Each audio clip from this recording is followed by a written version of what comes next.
नमस्कार दोस्तों, आज मैं आपके लिए लेकर आई हूँ। जो लोग भक्ति करते हैं उन्हें सभी बुराइयों का त्याग कर देना चाहिए। सच्चा भक्त कभी भी किसी लोभ में नहीं फंसता।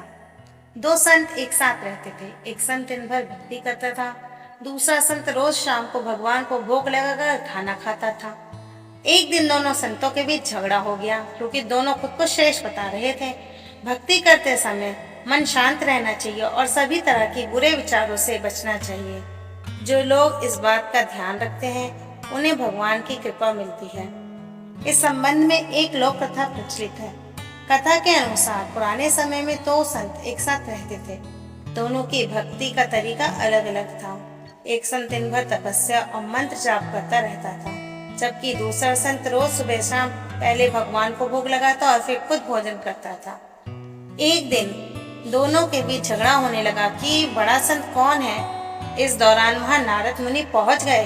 नारद ने दोनों संतों से पूछा कि किस बात के लिए लड़ाई कर रहे हो। संतों ने बताया कि हम ये तय नहीं कर पा रहे हैं कि दोनों में बड़ा संत कौन है। नारद ने कहा कि ये तो छोटी सी बात है, इसका फैसला मैं कल कर दूंगा।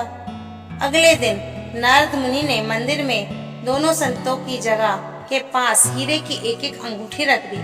पहले तप करने वाला संत वहां पहुंचा। उसने एक अंगूठी देखी और चुपचाप उसे अपने आसन के नीचे छिपाकर मंत्र जाप करने लगा। कुछ देर में दूसरा संत भगवान को भोग लगाने पहुंचा। उसने भी हीरे की अंगूठी देखी, लेकिन उसने अंगूठी की ओर ध्यान नहीं दिया। भगवान को लोग भोग लगाया और खाना खाने लगा। उसने अंगूठी नहीं उठाई। उसके मन में लालच नहीं जागा, क्योंकि उसे भरोसा था कि भगवान रोज उसके लिए खाने की व्यवस्था जरूर करेंगे। कुछ देर बाद वहां नारद जी आ गए। दोनों संतों ने पूछा कि अब आप बताएं कि ये दोनों में से बड़ा संत कौन थे। नारद ने तपस्या करने वाले संत को खड़े होने के लिए कहा। जैसे ही वह संत खड़ा हुआ तो उसके आसन के नीचे छुपी हुई अंगूठी दिख गई। नारद मुनि ने उससे कहा, तुम दोनों में भोग लगाकर खाना खाने वाला संत पड़ा है। तपस्या करने वाले संत में चोरी करने की बुरी आदत है। उसने भक्ति के समय भी चोरी करने से संकोच नहीं किया, जबकि भोग लगाने वाले संत ने अंगूठी को और ध्यान तक नहीं दिया। इस कारण वही बड़ा संत है। सीख, भक्ति तभी सफल होती है जब भक्त के मन में बुरे विचार ना हो, भक्त पूरे काम ना करता हो। जिस भक्त के विचार पवित्र है और जो बुरे कर्मों से दूर रहता है, सिर्फ उसे ही भगवान की कृपा मिलती है। Like and subscribe the channel.